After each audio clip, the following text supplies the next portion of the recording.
আমাদের 6000 পিপল মানে 50 থেকে 70 কোটি টাকা আমাদের সমস্ত প্রিন্ট এবং ইলেকট্রনিক সাংবাদিক বন্ধুরা, আপনাদেরকে আমরা আমন্ত্রণ জানিয়েছি আমাদের শ্রম দপ্তরের তিনটি বিষয় রয়েছে এবং ত্রিপুরা রাজ্যের জন্য অত্যন্ত বড় সিদ্ধান্ত আমাদের কেন্দ্রীয় সরকারের তথা কেন্দ্রীয় শ্রমমন্ত্রী। আমি প্রথমেই ধন্যবাদ জানাবো দেশের জনপ্রিয় প্রধানমন্ত্রী নরেন্দ্র ভাই মোদীজিকে। আমি ধন্যবাদ জানাবো ভারত সরকারের শ্রমমন্ত্রী মাননীয় ভূপেন্দ্র যাদব সিংজিকে। আমাদের এই রাজ্যে যারা আইপি হোল্ডার ছিলেন, employees state insurance corporation of India যে ইএসআইসি হসপিটালের একটা দাবি ছিল, ইতিমধ্যেই government of India, labour department Tripura রাজ্যের মতো এই রাজ্যে 100 বেডের ইএসআইসি হসপিটাল তার স্যাংশন আমরা পেয়েছি। 5 একর জমির মধ্যে সেটা হবে। আমাদের রাজ্যে প্রায় 16,000-এর উপর আইপি হোল্ডার রয়েছে। ওই 16,000 আইপি হোল্ডার তথা ওনাদের পরিবারের সকল সদস্যদের জন্য একটা বিশাল বড় একটা অ্যাচিভমেন্ট আমরা বলতে পারি। তার একটা সংক্ষিপ্ত বিবরণ আমি আপনাদের সামনে তুলে ধরছি। 100 বেডের ESI hospital in Agartala will be set up ESI corporation in this 189th meeting held on 3rd and 4th December 2028. New Delhi has approved the proposal for setting up of a 100 bedded ESI hospital at Agartala. এই আগরতলাতে এই 100 বেডের hospital হতে চলছে। আগামী কিছুদিনের মধ্যেই তার immigration হবে। আপনারাও সেখানে আমন্ত্রিত নিশ্চয়ই থাকবেন। দ্বিতীয় হচ্ছে অ্যারাউন্ড 50 to 70 crores মানে 50 থেকে 70 কোটি টাকা এই হসপিটালে ব্যয় হবে। তার ইকুইপমেন্ট আলাদা, শুধু সিভিল ওয়ার্ক কনস্ট্রাকশনের জন্যই 50 থেকে 70 কোটি টাকা সেখানে ব্যয় হবে।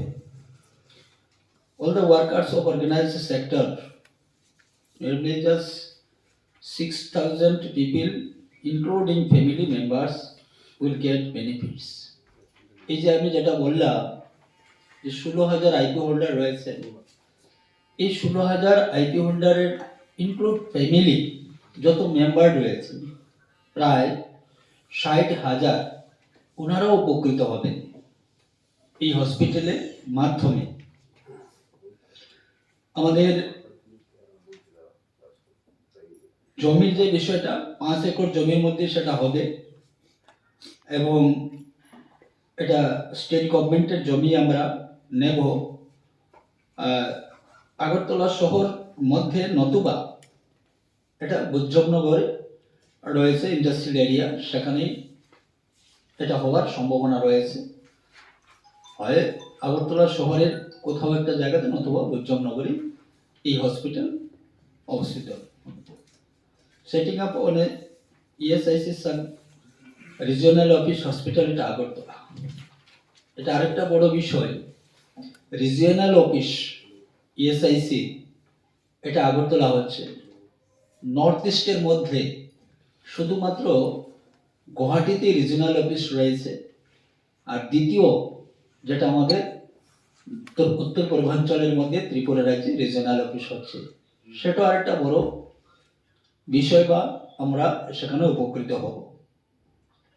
এই ইএসআইসি হসপিটাল অনেকেই আমাদের যারা আইপি হোল্ডার রয়েছেন, বিশেষ করে আপনারা যারা পত্রকার বন্ধুরা রয়েছেন, অনেকেই সেই বিষয় নিয়ে আমার সঙ্গে ব্যক্তিগতভাবে কথা বলেছেন আমার অফিসে এসে, তাদের ফ্যাসিলিটির বিষয় নিয়ে।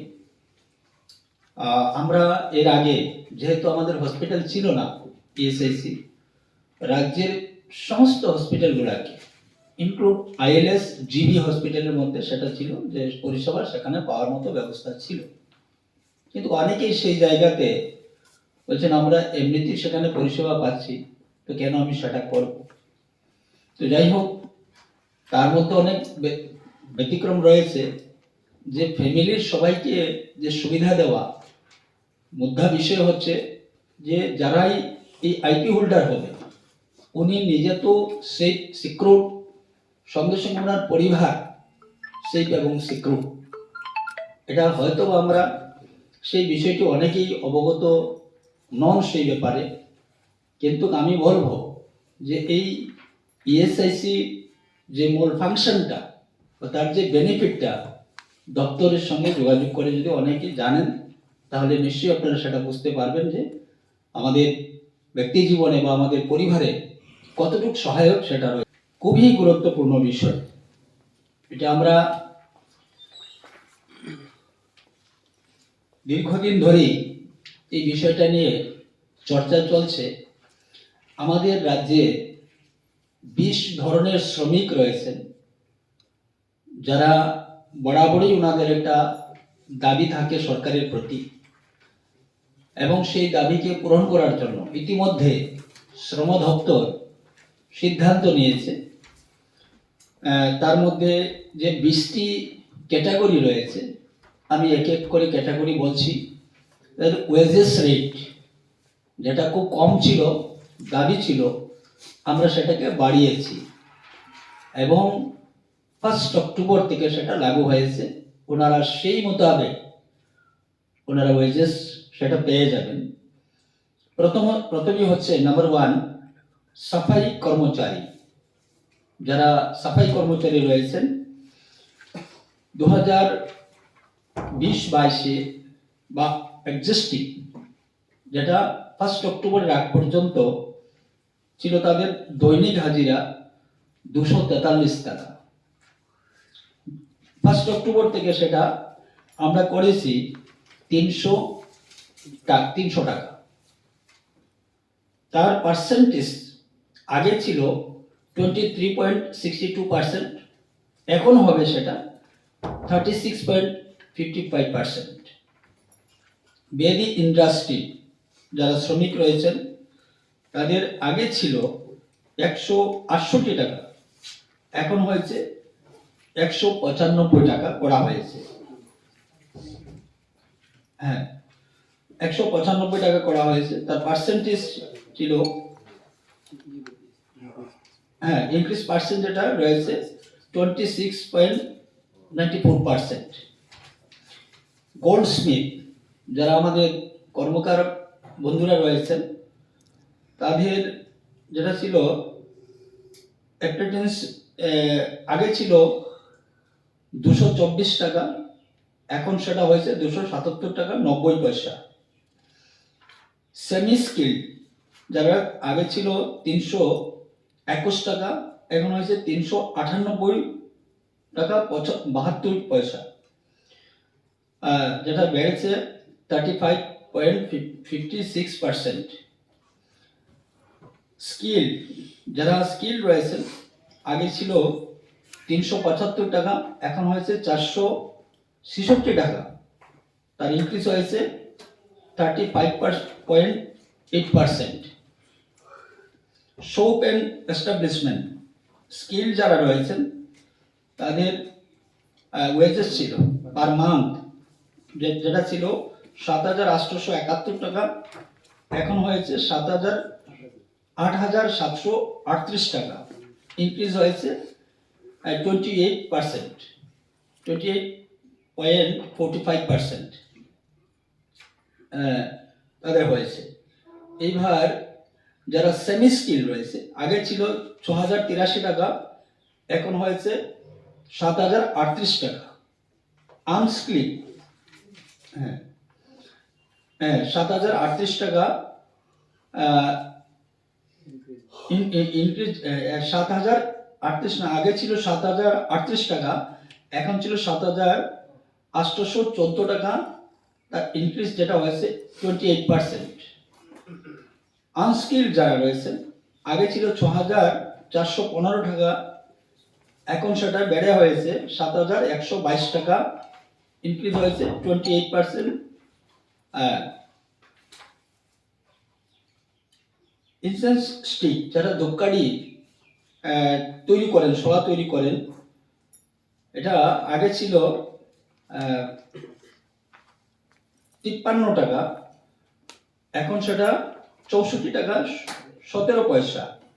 এবার এখানে দুটি বিষয়, এক হচ্ছে বাঁশ যারা দিলে পরেই মানে নিজের ভাঁজ দিয়ে যারা করেন সেই রেটটা আসছে, আর যারা নিজেরা কোম্পানি থেকে বা অন্য কোনো কেউ যদি ভাঁজ দেয় তাহলে সেটা হচ্ছে আগে ছিল 38 টাকা, এখন হয়েছে 45 টাকা 83 পয়সা।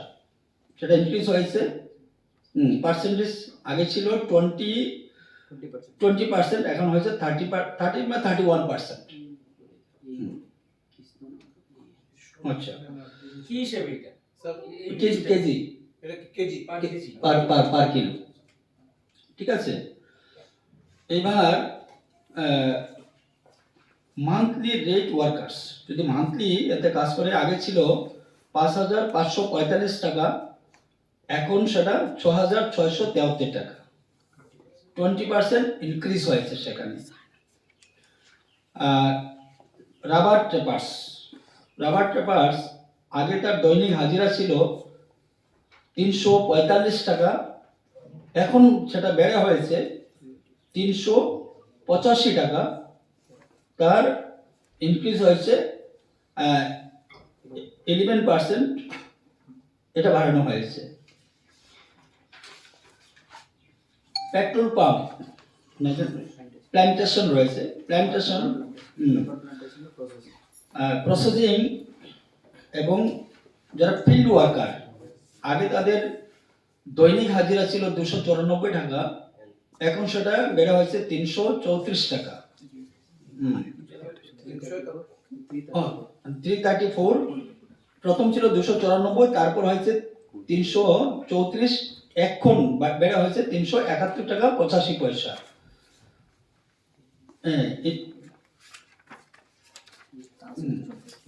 এবার এটা ইনক্রিজ হয়েছে 11%। স্কিল মানে পেট্রোল পাম্পে যারা স্কিল ওয়ার্কার রয়েছে তাদের আগে ছিল যেটা মান্থলি স্যালারি 6,308 টাকা, সেটা বেড়ে হয়েছে 7,835 টাকা 50 পয়সা, 24.21% ইনক্রিজ হয়েছে। আনস্কিল সেমি স্কিল আগে ছিল 5,981 টাকা, এখন সেটা হয়েছে 7,428 টাকা, ইনক্রিজ হয়েছে 24%। আনস্কিল যারা রয়েছে, আগে ছিল 5,653 টাকা, এখন হয়েছে 7,021 টাকা, ইনক্রিজ হয়েছে 24%। প্রাইভেট সিকিউরিটি গার্ড স্কিল আগে ছিল 10,625 টাকা, এখন সেটা 11,796 টাকা, ইনক্রিজ 11%। সেমি স্কিল আগে ছিল 9,656 টাকা, এখন হয়েছে 10,721 টাকা, ইনক্রিজ 11%। আনস্কিল আগে ছিল 936 টাকা, এখন 9,036 টাকা, এখন হয়েছে 10,032 টাকা, ইনক্রিজ 11 বিষয়টা আমি একটু বুঝি স্কলারশিপ বিষয়টা एनएसकेपी 2.0 হ্যাঁ इसको भी एनक्लोज करते हैं पब्लिसिटी के लिए हम लोग एनएसकेपी 2.0 में हम लोग এই বিষয়টা এটা এনএসকেপি 2.0 যেটা আমরা কিছুদিন আগে রাজ্যের মাননীয় মুখ্যমন্ত্রীর হাত ধরে আমরা সেটা উদ্বোধন করেছি স্কিম থ্রো দ্য 2.0 এইবার আমরা এই 40 থেকে 45 দিনের মধ্যে মানে যেদিন থেকে সেটা আমরা চালু হয়েছে সেই 40 থেকে 45 দিন হবে তার মধ্যে আমরা এখন পর্যন্ত টিল নাও আজকের ডেট পর্যন্ত আমরা 862 জন উপকৃত হয়েছে বেনিফিট পেয়েছে এবং তার অর্থের যে পরিমাণ সেটা রয়েছে 36.89 মতলব 37 লক্ষ টাকার মতো এই কিছুদিনের মধ্যে বেনিফিট পেয়ে গিয়েছে এই এনএসকেপি 2.0 তে আমাদের বিশ্বাস যে আগামী দিনে আমাদের যারা কনস্ট্রাকশন ওয়ার্কার রয়েছেন নির্মাণ শ্রমিক বন্ধু বা তাদের পরিবার ভীষণভাবে সেখানে উপকৃত হবেন তার যে বিষয়টা level of study class 1 to 5 class 1 to 5 যেটা আপনি বলছেন পার ইয়ার 1800 টাকা ক্লাস 6 to 8 2400 টাকা পার ইয়ার ক্লাস 9 to 10 এটা আগে ছিল না 4000 প্রতি বছর 4000 পাবে 20000 পর্যন্ত দেওয়ার মতো ব্যবস্থা রয়েছে স্টাডি পড়াশোনার জন্য বাচ্চাদের এমন তো আরো নির্মাণ শ্রমিকের অনেকগুলো স্কিম রয়েছে যে স্কিমগুলোতে একটা নির্মাণ শ্রমিক পরিবার ন্যূনতম সে পরিবারে অন্তত 50 থেকে 60,000 টাকা পাওয়ার মতো ব্যবস্থা রয়েছে ইয়ারলি যেমন বাচ্চার পড়াশোনার যে বিষয়টা রয়েছে তেমনি কন্যা সন্তান তার বিবাহের জন্য 50 লক্ষ টাকা দেওয়ার ব্যবস্থা রয়েছে তাও দুটি মেয়ে পাবে 50,000 1 লক্ষ টাকা দুটি মেয়ে পাবে এই পরিবার এই ধরনের পেনশন 60 বছর পর পেনশন পাবে আগে 10,000 ছিল এখন 50,000 হয়েছে এই যে বিবাহ যোজনা যেটা রয়েছে বিবাহের মধ্যে পেনশন 3,000 টাকা আসবে এইবার নির্মাণ শ্রমিক যদি মারা যান তাহলে সেই ক্ষেত্রে যদি স্বাভাবিক মৃত্যু হয় তাহলে 2 লক্ষ টাকা পরিবার পাবে আর যদি অস্বাভাবিক অ্যাক্সিডেন্ট মৃত্যু হয় তাহলে 4 লক্ষ টাকা পরিবার পাবে নির্মাণ শ্রমিক একটা নতুন বিষয় সেখানে ইনক্লুড হয়েছে হাউস বিল্ডিং লোন ঘর তৈরির জন্য 6 লক্ষ টাকা ঋণ নিতে পারবে বোর্ডের থেকে তাও তার ইন্টারেস্ট হবে 6.5 মিনিমাম ইন্টারেস্টে লোন দেওয়া হবে এবং সেই লোন নিয়ে সে বাড়ি তৈরি করতে পারবে বা সেটাকে তার রোজগারের কাজেও ব্যবহার করতে পারবে বাড়ি তৈরির মাধ্যমে